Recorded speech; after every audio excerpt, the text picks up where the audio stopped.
Hello and welcome to News 9 Digital. I'm Pratibha. Thank you for joining me live today. Quite often we find ourselves wondering what next for coronavirus and what is going to be the end of coronavirus, especially in India. We're seeing the total number of cases increase. There are various projections that are coming in as well. Some that say that if there's any laxity during the celebrations of festivals in the upcoming festive season, then there could be 26 lakh new cases that could be added. On the other hand, we also have the serological survey that has said that about 30% of Indians have been affected with COVID-19. They've already contracted COVID-19. Now, a government panel, a committee that has been set up by the government, has projected that by February, 50% of Indians will be COVID-19 positive, which means 50% of the 1.3 billion population that we have will have contracted coronavirus already. So does this projection keep in mind any kind of laxity, and why is it that now we are going to see a sudden surge in cases? This panel has also said that we've already seen our peak. It's done in September, and now, as we know, the cases have been decreasing as well. To find out more about it, joining us live is Professor Manindra Agarwal, a member of the committee, professor at IIT Kanpur as well. Professor Manindra, many thanks for joining us live. If you can tell us the key takeaways, from this report that you have given out, the most startling, of course, being that 50% of Indians are going to be affected with COVID-19 by February. Is this the, best case scenario, the worst case scenario? Please fill us in. Yes, thank you for inviting me. I just want to clarify one thing. There is nothing to be alarmed or startled about this 50% number. Okay. Because we all must understand the nature of this pandemic. Yeah.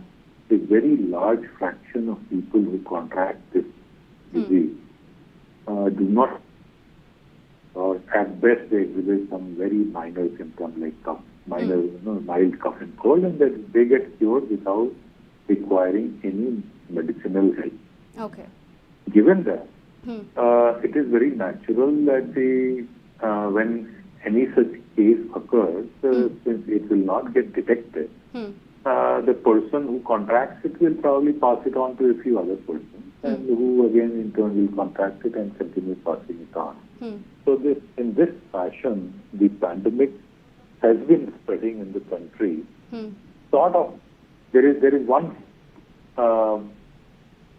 at one level, the pandemic, the cases which are people exhibit symptoms, they get ill at varying degrees. So they do require medicinal help, some even require hospitalization. So at one level, the pandemic is occurring there. Okay. But there is another layer which I am talking about, the asymptomatic spread, which is hardly even getting registered anywhere. Is really literally no way of actually detecting it also. Okay. So what our mathematical model does is it has found a way to make an estimate of this fraction of asymptomatic cases which remain undetected.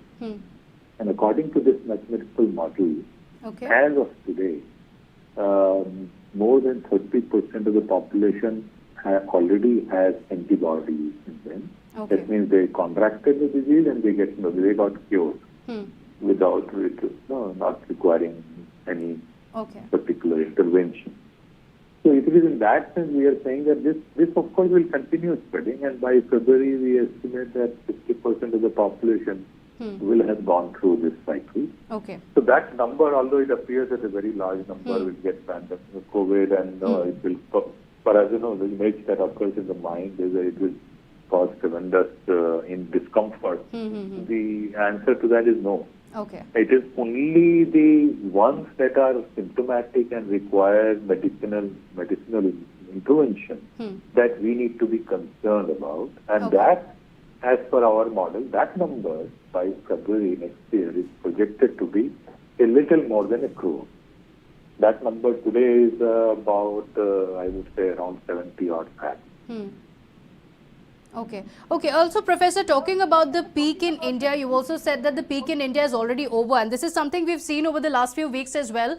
Even though the testing numbers remain the same as we've been testing over the past few days, despite that, the total number of cases have come down. So, would you say the peak is already over in India? Because barring 5 states, the number of cases, the daily caseload has reduced already. But are there any reasons we can pin it down to? And is this expected to continue, or in the coming weeks or months, could it increase as well? So, again, the model also predicts a peak to occur in middle of September. But the future of this growth or decline is literally in our hands as a society.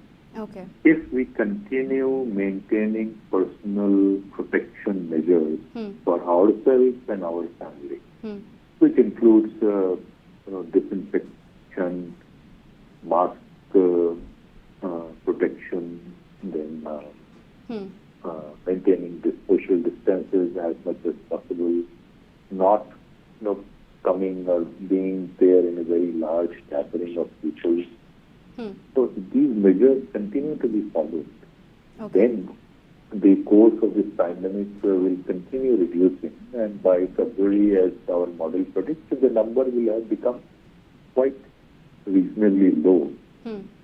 But that doesn't mean that by February it will be over, because the pandemic or this virus is not going anywhere. It will continue to remain everywhere. All the best we can do is to control its spread. Right. On the other hand, if we throw all cautions to the wind, which is what some European countries have done, like UK, France, and so on, then the numbers will see a very sharp climb. So this peak that we saw in middle of September, that will fail in comparison with the peak that we will see in a month's time. Okay. Okay. So that's something that everyone should keep in mind. Yeah, so it's really how we handle the next few months is what will determine the trajectory of this. All right. Professor, your team was also tasked with the projections, and this is what you projected until February. But what after that? It's a very difficult question to answer, and probably no one in the entire world has the answer to it, really. But what could be the end of coronavirus? Would you say your projections until February? Because after that, we might have the vaccines, and that might change the situation drastically. Or would you say even with the vaccines, the situation is going to be quite dynamic, at least for a few months, which is why it's difficult to make any projections regarding the same? Yeah.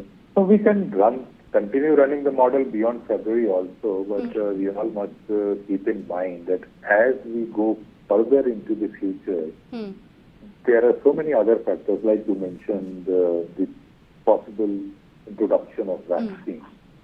There is another factor which